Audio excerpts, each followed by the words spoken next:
बेगूसराय व्यवहार न्यायालय ने लिया ऐतिहासिक फैसला। बेगूसराय के इतिहास में पहली बार किसी जज ने उठाया ये साहसिक कदम ऐसा कि पूरे पुलिस महकमा में मचा है हड़कंप।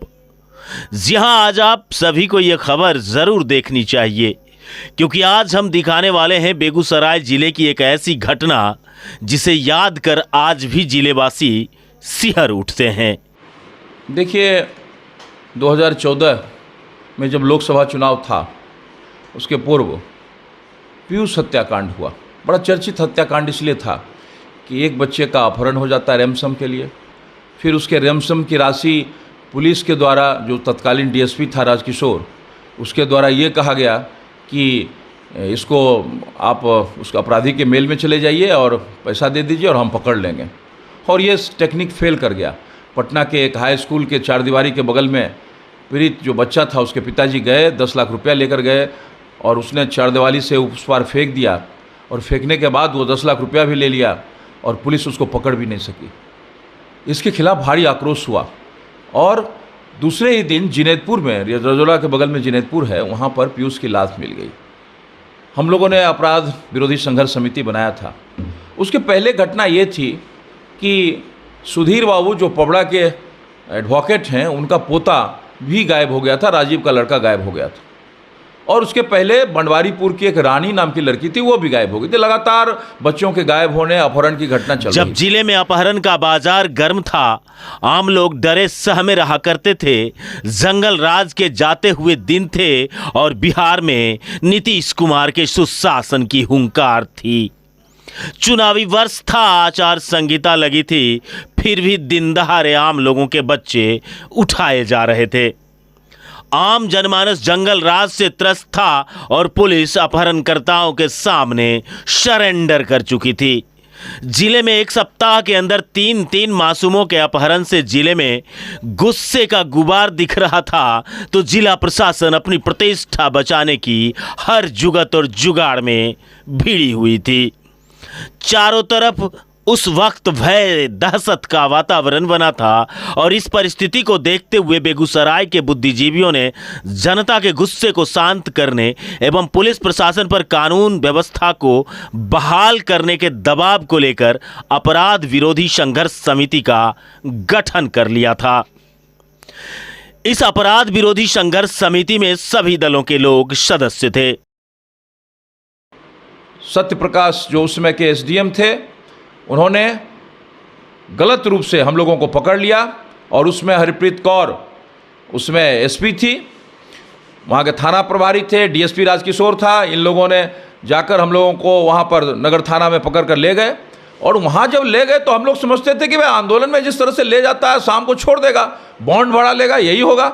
लेकिन इन लोगों ने सरकार का और प्रशासन का दुरुपयोग करके न केवल हम लोगों को हाजत में बंद किया, बल्कि आंदोलन की जुबान को बंद करने के लिए, आंदोलन को कुचलने के लिए हम लोगों को अंदर हाजत में डाल दिया। और एक एक कर हमारे साथियों को बाहर निकालकर एसपी के द्वारा, डीएसपी के द्वारा और थाना प्रभारी के द्वारा पीटा जाता था। गाली गलौज की बात छोड़ दीजिए, बेरहमी से हम लोगों की पिटाई की गई। हरप्रीत कौर जो एसपी थे, उनके मौजूदगी में टेबल पर लिटा के एक अपराध कर्मी के साथ भी वैसा व्यवहार हम लोग आज तक करते नहीं देखे हैं जो व्यवहार वहाँ किया गया। अभी भी जब सीज़न बदलता है तब ये बायां कान जो हमारा है वो उसमें हल्का सूजन आ जाता है, कम सुनाई देता है, हल्का दर्द। चूँकि जो चाटा मारा गया था, तो फिर जेल में जाने के बाद हम लोगों को गिरफ्तार करके जेल भेजा गया और वहाँ से आदेश लेके हम लोग आए, सदर हॉस्पिटल से इंजरी बनवाए और फिर कोर्ट में हम लोगों ने जो मुकदमा दायर किया और उसी मुकदमा के सिलसिले में ये सम्मन जारी किया गया। उसके बाद भी ये कोर्ट में उपस्थित नहीं हुए, तो आज के तारीख में उनके ऊपर ये वारंट जारी किया गया है। इसमें तत्कालीन एसपी हरप्रीत कौर एसपी हैं, उस समय के डीएसपी राजकिशोर सिंह हैं, सदर सीओ निरंजन कुमार हैं, सदर अनुमंडलाधिकारी महोदय सत्यप्रकाश मिश्रा जी हैं। बाद में हम लोगों को सीजीएम के यहाँ प्रोड्यूस किया गया और वहाँ पर जाकर हम लोगों को जेल भेज दिया गया। सारे साथी घायल थे, अब उसका कोई इलाज करने वाला नहीं था। हम लोगों ने वहाँ से एक पिटीशन भेजा, सब लोगों ने साइन करके सीजीएम को, कहा कि भाई इंजर्ड अंदर में है, कोई देखने वाला नहीं है, कोई इंजरी नहीं करा रहा है, पूरा जिला प्रशासन के कैद में है, क्या न्यायपालिका पंगु हो गई है? तब सीजीएम ने आदेश दिया, मेडिकल बोर्ड का गठन हुआ और उसके बाद सारे इंजरी लाए गए। लेकिन एक बात स्पष्ट है कि न्यायपालिका में प्रशासन के खिलाफ लड़ना बड़ा मुश्किल है। मैं उन चंद अधिवक्ता मित्रों को, हमारे सीपीएम के हमारे अधिवक्ता मित्र हैं प्रमोद जी, उन्होंने अच्छे ढंग से इसको रखा और हम लोगों ने भी गवाही दी। अभिनव अकेला ने परिवाद पत्र दायर किया, हमारे मित्र रंजनी जी सीपीएम में हैं। बेगूसराय एक जिंदा सप्ताह होकर के उठा। अंदर अंदर तीन मासूमों के अपहरण से थर्राया और गरमाया बेगूसराय।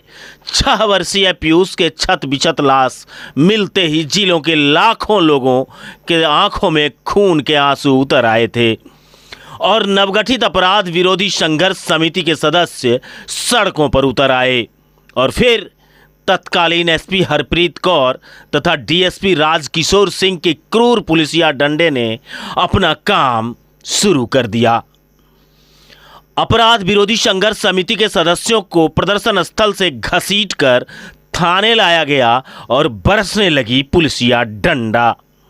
लहूलुहान संघर्ष समिति के सदस्य का गुनाह सिर्फ इतना था कि लगातार हो रहे दुधमुहे के अपहरण और फिर फिरौती की वसूली और फिर की जा रही नृशंस हत्या का वो विरोध कर रहे थे।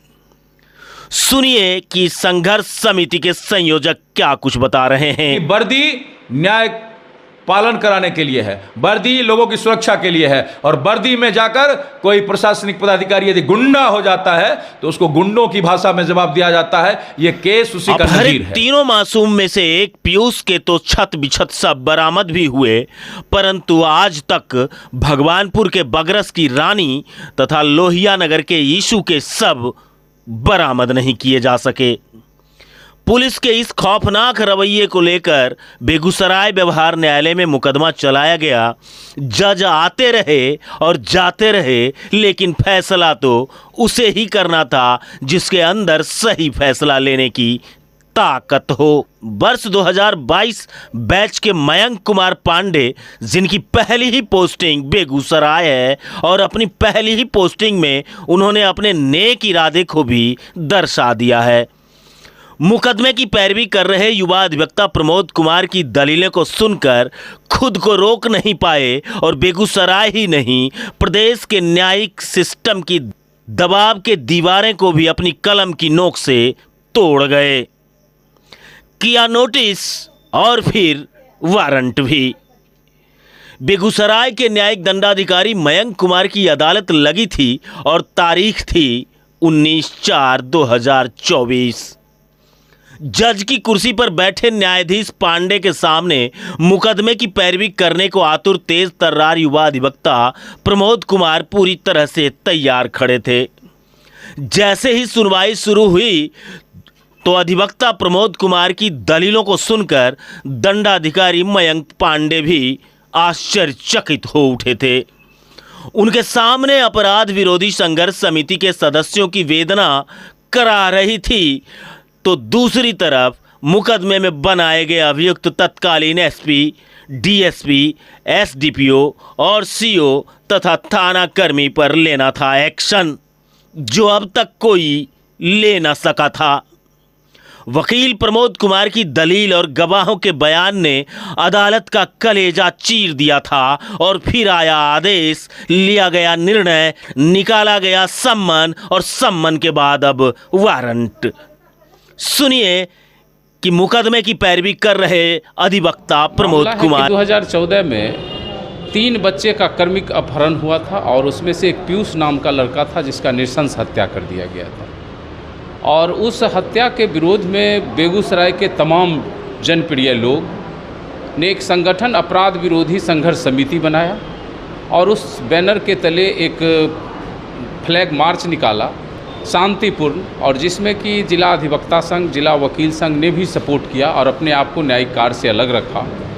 इसी कड़ी में कुछ लोग उस अपराध विरोधी बैनर लेकर बस स्टैंड से पावर हाउस की ओर चला था। पावर हाउस में जाने के बाद वहाँ पर राजकिशोर सिंह पुलिस पदाधिकारी जो थे डीएसपी उस समय तत्कालीन, अंचलाधिकारी निरंजन कुमार और अनुमंडल पदाधिकारी सत्य प्रकाश मिश्रा, इन लोग आए और इन लोगों को सबको एक बख्तरबंद गाड़ी में बंद करके नगर थाना ले आए। और नगर थाना में वो करीब ये घटनाएं 10:30 से 11 बजे की है, वहाँ नगर थाना में ला के रखा। आधा घंटा के बाद फिर से 2-3 आदमी को हेमरा चौक से पकड़ के लाया और वहाँ पर रखा। और उसके बाद वहाँ पर तत्कालीन एसपी हरप्रीत कौर जब नगर थाना में आई और आते ही इन तमाम लोगों को गाली गलौज करने लगे कि आप लोग प्रदर्शन क्यों किया है, हम लोगों का नाम खराब होता है। इन लोगों ने कहा कि हम शांतिपूर्ण प्रदर्शन कर रहे हैं। इसी पर उन्होंने काफ़ी आक्रोशित हो गए कि शांतिपूर्ण का मतलब समझा देते हैं। उसी में एक अधिवक्ता जफ़ीर खान था, उसने कहा कि इस तरह से कानून के खिलाफ आप कर रहे हैं, गिरफ्तार हमको किए हैं तो यहाँ लाए हैं तो ठीक है। बस इसी पर कहा कि तुमको हम कानून भी बता देते हैं। उसके बाद सत्यप्रकाश मिश्र, निरंजन कुमार, हरप्रीत कौर और जो डीएसपी थे राजकिशोर सिंह, ये सभी मिलकर सभी को लाठी डंडा से काफ़ी मारपीट करने लगे। हमें लगता है कि एक एक आदमी को सैकड़ों लाठी लगा, जिसमें से रूपक कुमार जो एक पैर का विकलांग था और उसको कम से कम 100 लाठी उस विकलांग पैर में मारा गया था। सुजीत कुमार था, उसको मारा गया था। जफ़ीर खान को मारा गया जबकि उसने अधिवक्ता था, और जब गिर गया उसने तब उसके अपने जो हरप्रीत कौर बूट पहनी हुई थी उस बूट से उसके अंडकोश पे मारा, जिससे उसको काफ़ी जख्म हुआ, पेशाब के रास्ते से खून वगैरह बहने लगा। उसमें अमरेंद्र कुमार अमर थे, अभिनव कुमार अकेला था, अनिल कुमार अनजान थे, चंद्रदेव वर्मा थे, पुष्कर प्रसाद सिंह थे, सिकंदर राज था, उसके बाद सुजीत था और मुकुंद था, 2-3 और साथी थे, जिसमें कि सबको उसने काफ़ी मारपीट उसको किया गया और सबको एक गलत आरोप लगाकर जेल भेज दिया गया। और जब जेल से ये लोग निकला 2-4 दिन के बाद, और जेल से ही जब जेल में स्थिति 4 आदमी की स्थिति काफ़ी ख़राब हो गई, तब उसने जेल से ही सीजीएम साहब को एक आवेदन लिखा कि हमारा समुचित इलाज होना चाहिए, इलाज नहीं कराया गया है। और जिस समय रिमांड हो रहा था उस समय भी सीजीएम को कहा था, तो सीजीएम ने आदेश किया था कि अच्छे से सबका इलाज कराओ, लेकिन इलाज नहीं कराया। जब स्थिति खराब हुई तो एक मेडिकल बोर्ड का गठन हुआ, और मेडिकल बोर्ड में जब डॉक्टरों ने जांच किया तो एक एक आदमी के शरीर पर 10-10, 20-20 इंजरी पाया गया, और जो उस इंजरी का उन्होंने जख्म पत्र दिया, उन्होंने न्यायालय में दाखिल किया। और उसी आधार पर वो मुकदमा तब से लेके आप तक संज्ञान के लिए चलता रहा। लेकिन आज 2024 में 2 माह पहले एक हमारे माननीय न्यायाधीश हैं मयंक कुमार पांडे, उन्होंने इसकी सुनवाई की और सुनवाई से संतुष्ट होकर सभी पर प्रथम दृष्टया अपराध बनता है। हरप्रीत कौर, राजकिशोर सिंह, सत्यप्रकाश मिश्र, निरंजन कुमार और एक थाना का मुंशी था मेघनाथ, जिसने भी मारपीट किया था, इस तमाम पर सही पाते हुए सबको सम्मन किया गया। और सम्मन की प्रति जब उन लोगों को मिला, उसके बाद भी वो न्यायालय में नहीं आए, तब पिछले डेट में उन सभी के खिलाफ वारंट जारी किया गया।